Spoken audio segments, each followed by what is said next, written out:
बता दें कि प्रयागराज के थाना कचना का मामला है, जहां बेहद ग्राम गंदियाब प्रयागराज मिर्जापुर हाईवे के किनारे अशोक लीलैंड सर्विस सेंटर के बगल में बस बार में एक अज्ञात शव पड़ा हुआ मिला, जिसकी गर्दन पर धारदार हथियार से वार किया गया। इस सूचना पर स्थानीय पुलिस द्वारा मौके पर पहुंचकर सबसे प्राप्त पर्स में रखे आधार कार्ड के आधार पर शव की शिनाख्त आशीष दीक्षित पुत्र संतोष दीक्षित निवासी 678 नंदन तालाब अरेल थाना नैनी प्रयागराज उम्र करीब 37 वर्ष के रूप में की गई।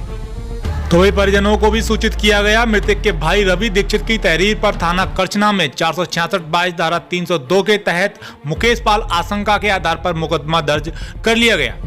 बताते चले कि पुलिस आयुक्त प्रयागराज व अपर पुलिस आयुक्त प्रयागराज के निर्देशन में अपराध एवं अपराधियों के विरुद्ध चलाए जा रहे अभियान के क्रम में पुलिस उपायुक्त यमुनानगर व सहायक पुलिस आयुक्त करचना के पर्यवेक्षण में गठित पुलिस टीमों द्वारा वैज्ञानिक विधियों का प्रयोग करते हुए साक्ष्य संकलन व सर्विलांस सेल की सहायता से संदिग्ध नीतीश सैनी उपरोक्त की घटना में संलिप्तता की पुष्टि हो जाने के उपरांत थाना कचना व एसओजी यमुनानगर की संयुक्त टीम द्वारा अथक प्रयास कर थाना कचना में पंजीकृत एफआईआर से संबंधित घटना का सफल अनावरण करते हुए अभियुक्त नीतीश सैनी पुत्र यशपाल सैनी निवासी ग्राम निरंजनपुर थाना लश्कर जनपद हरिद्वार उत्तराखंड उम्र करीब 22 वर्ष को दिनांक 15/12/2022 को जनपद हरिद्वार से गिरफ्तार कर लिया गया तथा अभियुक्त नीतीश सैनी की निशानदेही पर घटना में प्रयुक्त आला कत्ल एक चापड़ भी बरामद किया गया।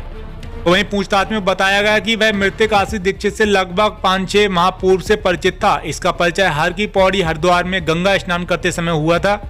नीतीश सैनी साधारण परिवार से है जो अपने भविष्य को लेकर परेशान रहता था। आशीष द्वारा उसे पूजा पाठ व दैवी शक्ति के माध्यम से उसका भविष्य अच्छा करने की बात कही जाती थी। आशीष की बात से प्रभावित होकर नीतीश सैनी हरिद्वार में ही उसके साथ किराए का कमरा लेकर रहने लगा। इस दौरान नीतीश ने अपनी प्राइवेट नौकरी भी छोड़ दी तथा उसके विश्वास होने लगा था कि दैवी शक्ति से फलस्वरूप एक दिन उसकी परिस्थितियां सुधर जाएंगी। बता दें कि दिनांक 9/12/2022 को विंध्यवासिनी धाम से लौटते समय घटनास्थल पर आकर मृतक आशीष दीक्षित द्वारा नीतीश सैनी को बताया गया कि मुझे सिद्धि प्राप्त करनी है, यदि तुम मुझे मार दोगे तो मैं सिद्धि प्राप्त कर लूंगा तथा पुनः जीवित होकर देवी शक्ति प्राप्त कर तुम्हारा जीवन बदल दूंगा। इसके संबंध में वह नीतीश को यूट्यूब पर महाभारत में बर्बरीक व ऋषि की कहानी दिखाता था, जिससे कि व्यक्ति का सिर कट जाने के बाद वह दैवी शक्ति से वह पुनः जीवित हो जाता था।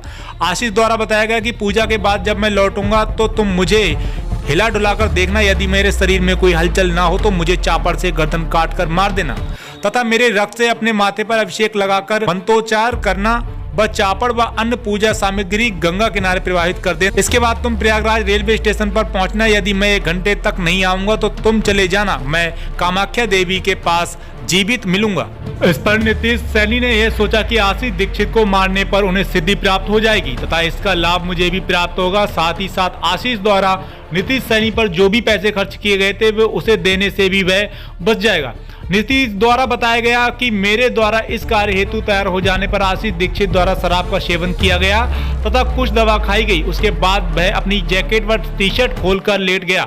थोड़ी देर बाद उसके शरीर में हलचल न देखकर नीतीश द्वारा आशीष के बताए अनुसार उसे हिला डुलाकर देखा गया तथा शरीर में कोई हलचल न पाकर साथ लाए चापड़ से उसकी गर्दन पर वार कर उसकी हत्या कर दी गई।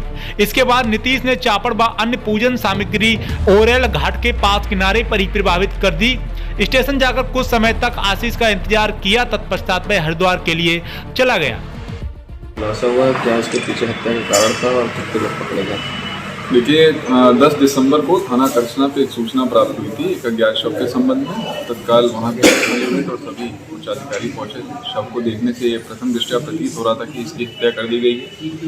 जिस अज्ञात हत्यारे के उसको पकड़ने के लिए तथा इस केस के सफल अनावरण के लिए एसीपी करचना के नेतृत्व में 2 टीमों का गठन किया गया था और इनके द्वारा सफलतापूर्वक इसका आज अनावरण किया गया है।